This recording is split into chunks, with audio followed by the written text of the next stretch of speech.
we will do studies, right? So let's start the next topic, which is really important if you wanted to learn this technology of React. This is one thing which we have done. This is basically we have rendered and understood what is props. So the first topic of React, which is props, that has been completed for you guys. And then the second topic which I am starting, that is basically the state.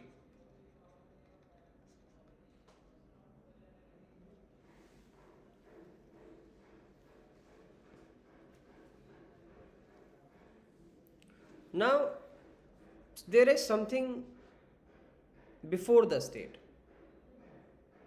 and that topic is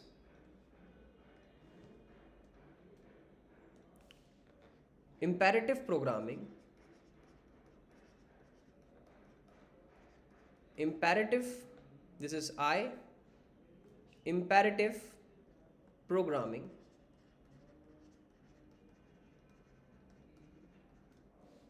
and declarative programming.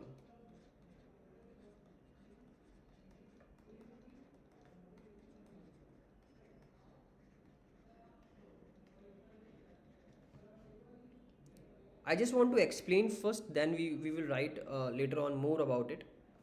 So whenever, मैं पहले आप इसको meaning ध्यान से सुनेंगे अभी, this is really serious. जब भी आप कुछ भी चेंज करते हैं, कोई स्टेट में चेंज करते हैं, किसी भी कंपोनेंट का स्टेट चेंज करते हैं on a website. So suppose state का मतलब क्या होता है, एक क्वेश्चन है यहाँ पे. कोई भी वेबसाइट जिसमें आप जैसे सपोज एक बटन को क्लिक करते हैं, मतलब आप उसका स्टेट चेंज करते हैं, राइट? आपने बटन क्लिक किया, मतलब बटन का स्टेट चेंज किया. इंपेरेटिव प्रोग्रामिंग होता है document dot gate element by ID. जब आप इस तरीके के मेथड, डॉम मेथड्स का यूज करते हैं, which is step by step, minute से माइन्यूट स्टेप, आप आपके कोड को लिखते हैं. ये माइन्यूट से माइन्यूट डॉम के स्टेप्स जब आप लिखते हैं रिएक्ट में, तो उस रिएक्ट में डॉम का लिखने को बोलते हैं इंपेरेटिव प्रोग्रामिंग. दैट मीन्स कि अगर कोई वेरिएबल ए है, वेरिएबल ए है, सपोज कोई वेरिएबल ए है, उसकी वैल्यू 0 थी, फिर उसकी वैल्यू ए से ए की वैल्यू 2 हो गई, तो आप इस तरीके का स्ट्रक्चर फॉलो नहीं कर रहे हैं. आप डायरेक्टली डॉम को चेंज कर रहे हैं डायरेक्टली. That is imperative. लेकिन डिक्लेरेटिव ऐसी नहीं है. डिक्लेरेटिव में आपको ये मेथड्स यूज नहीं करने पड़ेंगे, document dot gate element by ID, ये सारे मेथड्स यूज नहीं करने. अगर आपने ऐसा लिखा है कि variable A is equal to 0 है और फिर आपने कहा है कि ए इज इक्वल टू 2 है, तो ऑटोमेटिकली आपका यूजर इंटरफेस चेंज होना आना चाहिए. आपको ये कोड लिखने की जरूरत नहीं है चेंज के लिए. सबसे पहले आप इसका एग्जाम्पल देखेंगे, जो कि मैं अभी कोड लिख के बताऊंगा. उसके बाद आप इसकी थ्योरी लिखेंगे. देखेंगे अभी आप लोग, ये चाइल्ड कंपोनेंट क्लोज है, ये डेटा कंपोनेंट क्लोज है. हम लोग वापस से हम आ जाते हैं, सेव कर देते हैं इसको, चाइल्ड कंपोनेंट क्लोज करते हैं, सारे कंपोनेंट क्लोज कर देते हैं. Just let me come back, let's make everything normal now. एक नॉर्मल हेलो वर्ल्ड, अभी आप आउटपुट देखेंगे, बिल्कुल नॉर्मल कर दिया है मैंने. बेसिक आउटपुट जो होता है हेलो वर्ल्ड लिख के आ रहा है, कुछ भी नहीं है, मतलब एम्प्टी है. app.js एम्प्टी है. ये चाइल्ड कंपोनेंट को हटा दिया मैंने, और यहाँ पे मैंने ये डेटा कंपोनेंट को भी हटा दिया, बिल्कुल नॉर्मल. लोगो एसवीजी, ये एरर भी चला जाएगा. नीचे एरर आ रहा है ना, ठीक है. नाउ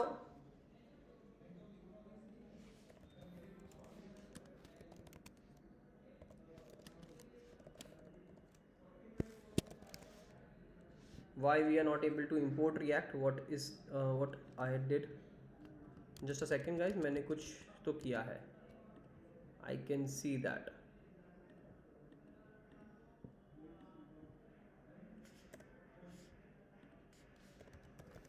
Import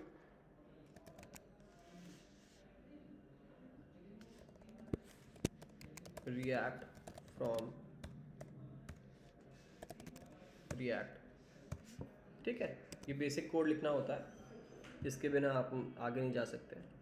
मैं आपको इम्पेरेटिव एंड डिक्लेरेटिव समझा रहा था। सबसे पहले आप इम्पेरेटिव का एग्जाम्पल देखेंगे।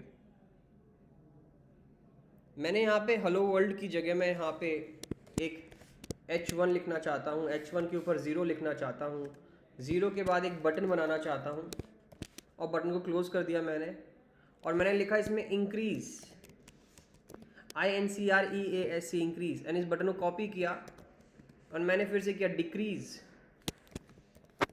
डिक्रीज। अगर अभी आप आउटपुट देखेंगे तो क्या मेरे इंक्रीज या डिक्रीज को क्लिक करने से चेंज हो रहा है? नहीं हो रहा है। स्टेट चेंज नहीं हो रहा है, स्टेट चेंज नहीं हो रहा है इंक्रीज या डिक्रीज को क्लिक करने से। और मैं उसको चेंज करना चाहता हूं just by clicking this button. मैं इसके अंदर फंक्शन लगाऊंगा ऑन क्लिक, सेकंड वाले में भी लगाऊंगा ऑन क्लिक। मैं फंक्शन बनाऊंगा, फंक्शन का नाम फंक्शन इंक्रीज, ये मेरा फंक्शन है, एंड एक और फंक्शन बनाऊंगा फंक्शन डिक्रीज। इंक्रीज यहां पे पास करूंगा। यहां पे आपको ये ब्रैकेट देने की ज़रूरत नहीं है क्योंकि रिएक्ट इसको ऐसे ही एक्सेप्ट कर लेगा। React is a smart, react यहाँ पे वेरी स्मार्ट काम करता है। यहाँ पे आप सिर्फ डिक्रीज ले लेंगे और समझ जाएगा कि फंक्शन को कॉल कर रहे हो। You don't have to mention this part, ठीक है। अब इंक्रीज करना है मुझे, ये तो 0 है, इसके अंदर क्या करना है वो मेन काम है। आप भी कहेंगे सर ये तो सब हमको समझ में आ रहा है, लेकिन इसके अंदर क्या करना है वो मेन काम तो आप बताइए। यहाँ पे लिखेंगे variable number is equal to 0, लिख दिया। ये नंबर वेरिएबल क्या मैं यहाँ पे नहीं लिख सकता हूँ इसके अंदर, H1 के अंदर ऐसे लिख दिया, सेव किया। एक बार आउटपुट देखिए, ये नंबर 0 लिखा, ये नंबर इसमें कर दिया, इंक्रीज डिक्रीज अभी एम्प्टी है, ये 0 आ रहा है, आउटपुट आ रहा है, मतलब ये नंबर काम कर रहा है, 0 आ रहा है, ठीक है। अब इंक्रीज के अंदर क्या करेंगे, लिखेंगे variable change is equal to document. मैं अभी कौन सी कर रहा हूं, इंपेरेटिव प्रोग्रामिंग। क्या लिखूंगा, document dot gate element by ID. ID क्या है, आईडी तो नहीं है, H1 में एक आईडी दो आईडी, आईडी लेंगे 1, दे दिया आईडी 1, यहां पे लिखेंगे 1, इसमें लिखेंगे डॉट इनर टेक्स्ट, और इनर टेक्स्ट इक्वल टू क्या करोगे आप, नंबर का इंक्रीमेंट। ये नंबर 0 है, इसको कर दिया इंक्रीमेंट। सही बात है ना। अगर मैं इसको कॉपी कर लूं डिक्रीज में डाल के, यहां नेगेटिव नेगेटिव करके डिक्रीमेंट कर दूं, बेसिक जावास्क्रिप्ट कर रहा हूं।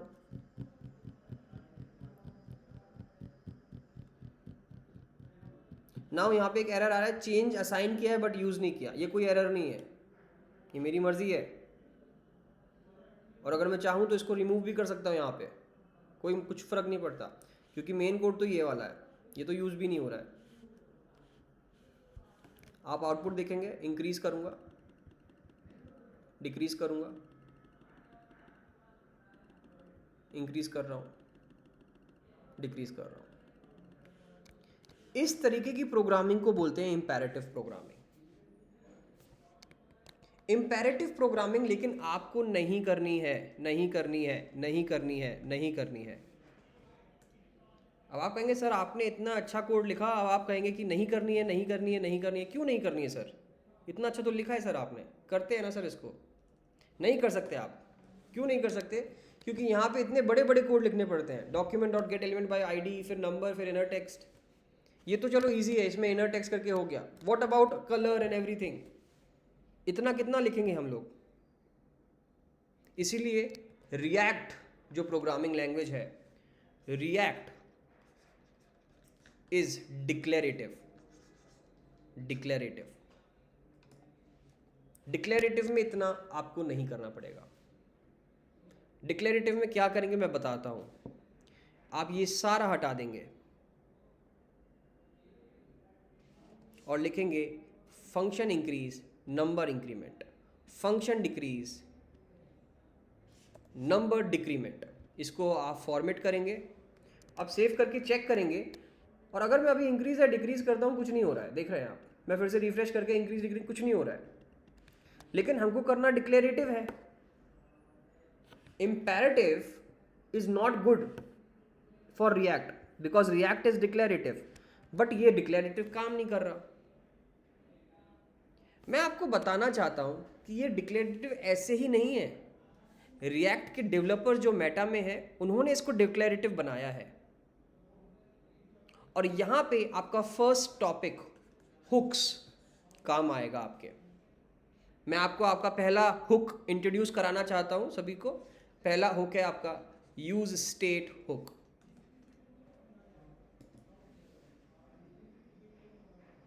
जो आपका यूज स्टेट हुक है ये क्या करेगा? Instead of variable number equal to 0, इसको मैं कमेंट कर देता हूं। इसकी जगह आपको लिखना होगा कांस्टेंट। यहां पे दो वेरिएबल लिखेंगे हम। ये वेरिएबल का नाम है एक नंबर और एक है सेट नंबर, जो हम नया नंबर अपडेट करना चाहेंगे। सेट नंबर, इसको करेंगे यूज स्टेट हुक लगाएंगे इसमें। यूज स्टेट आप देख सकते हैं, यूज स्टेट इंपोर्ट भी करना है हमको और ये कर्ली ब्रेसेस में इंपोर्ट होता है। सबसे पहले आप इनिशियल स्टेट देंगे कि नंबर की पहली वैल्यू क्या होगी 0, तो पहली वैल्यू मैं यहां दे दूंगा 0। और क्योंकि मैंने यही नंबर यहां पास किया है तो आप देखेंगे कि पहली वैल्यू 0 आ रही। अगर मैं इस वैल्यू को 10 कर देता हूं तो पहली वैल्यू क्या आएगी मेरी 10। तो वो मेरी मर्जी है मैं पहली वैल्यू क्या देना चाहता हूं। ये इनिशियल, ये पहला वाला इनिशियल वैल्यू है। क्या है? Initial value. और सेकंड वाला होगा जो हमको न्यू वैल्यू चाहिए। तो सेकंड वैल्यू जो हमको चाहिए उसके अंदर ये डाल देंगे। तो नंबर इंक्रीमेंट सेट नंबर लिख देंगे। तो सेकंड वैल्यू जो होगी वो इंक्रीमेंट अब करेगी इसको। This is the power of use state hook. तो इसमें भी डिक्रीमेंट में भी मुझे ये चाहिए और इसमें भी लिख दूंगा मैं सेट नंबर।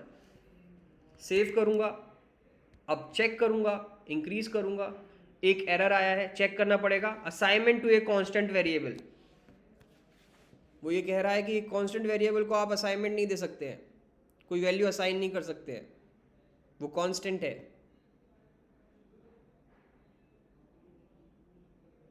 कांस्टेंट वेरिएबल में डबल इंक्रीमेंट लगाना थोड़ा मुश्किल काम है, बट आप इसमें अर्थमेटिक ऑपरेशन लगा सकते हैं। तो आप लिखेंगे नंबर प्लस 1 और यहाँ पे लिखेंगे नंबर माइनस 1। ये कांस्टेंट में आप कर सकते हो।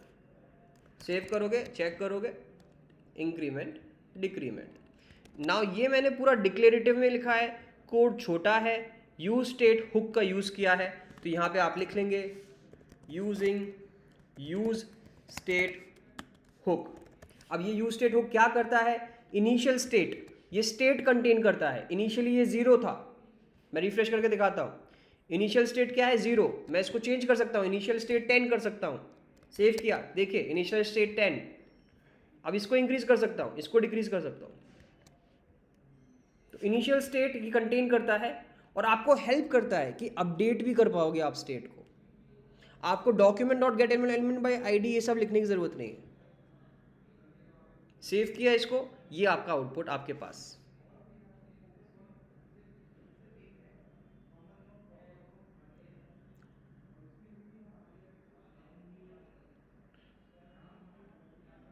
Anybody has any question, you can ask.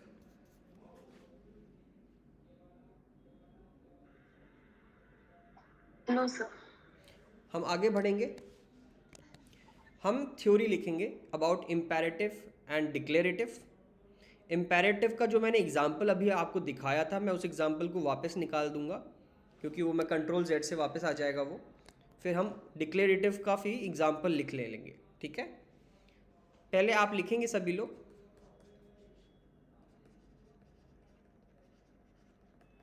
Imperative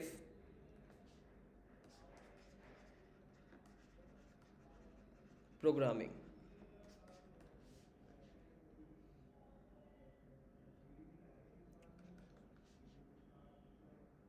It refers to directly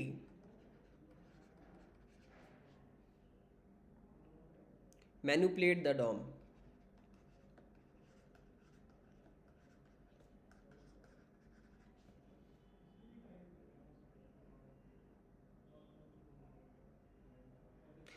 While React does not appreciate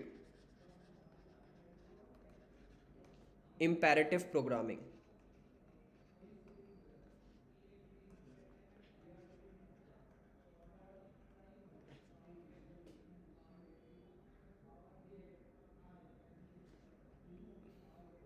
It encourages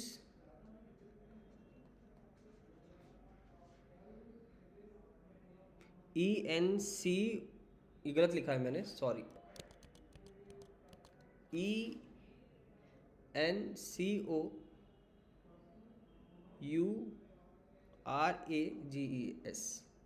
It encourages a declarative approach.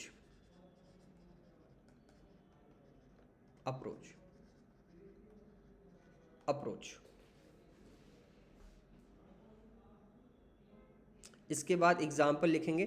जल्दी से बताइए, आपने ये लिख लिया पूरा एवरीवन? Yes, sir. आगे बढ़ेंगे. मैं यहाँ पे जो हमारा ये कोड है, ठीक है, ये हमारा डिक्लेरेटिव का है. मैं इस कोड को कॉपी कर लेता हूँ जस्ट फॉर नाउ क्योंकि ये चाहिए होगा हमको, और इसको कहीं ऐसी जगह पेस्ट करता हूँ जो हम लोग को प्रॉब्लम ना हो. I'll just paste after it here. Save कर दिया. वैसे भी ये कहीं यूज़ नहीं हो रहा है तो कुछ प्रॉब्लम नहीं आएगा. अब मैं पीछे जाता हूँ, एग्जाम्पल मिल जाएगा हमको इम्पेरेटिव वाला, वापस पीछे से मिलेगा.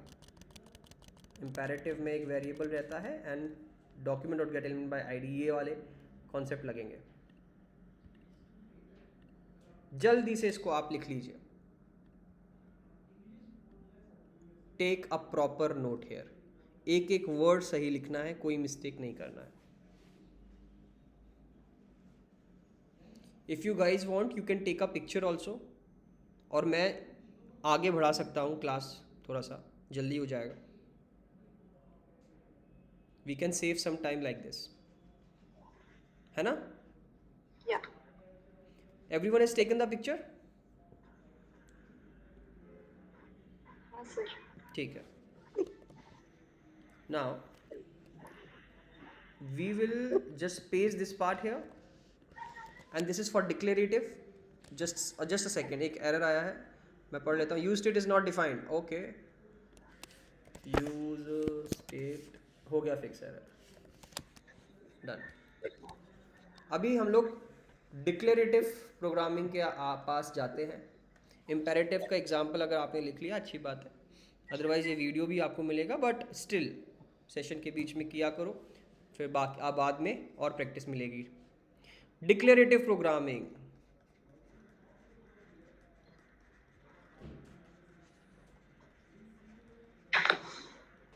डिक्लेरेटिव प्रोग्रामिंग क्या है?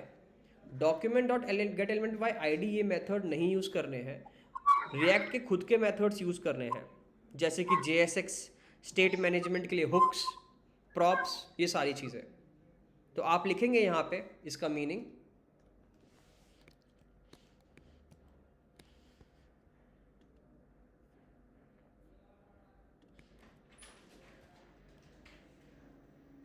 यहाँ पे ध्यान से देखेंगे.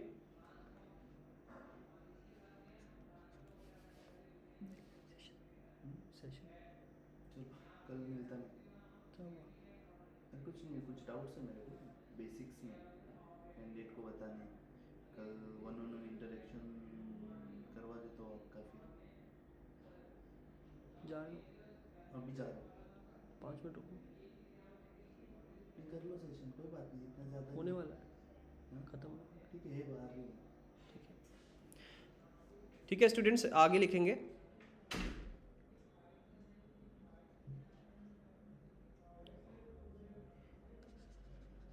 React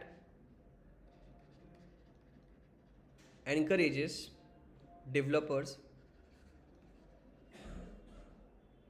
to describe the user interface in terms of components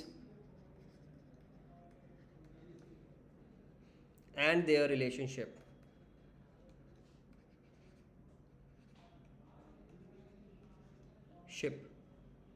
React encourages developers to describe the user interface in terms of components and their relationship rather than imperative. Imperative, rather than imperative.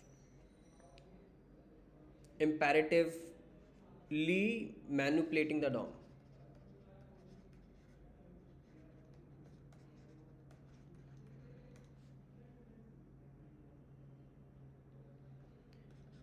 Here is how declarative works. मेरी writing आज अच्छी नहीं है, मैं जानता हूँ, but मैं read कर रहा हूँ. Here is how declarative works. हम अगर थोड़ा सा गंदा लिख रहा हूँ तो I am so sorry, but I have to manage also, right? JSX state management,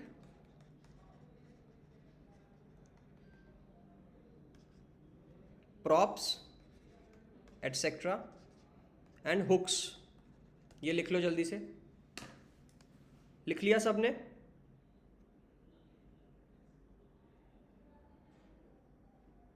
guys लिख लिया?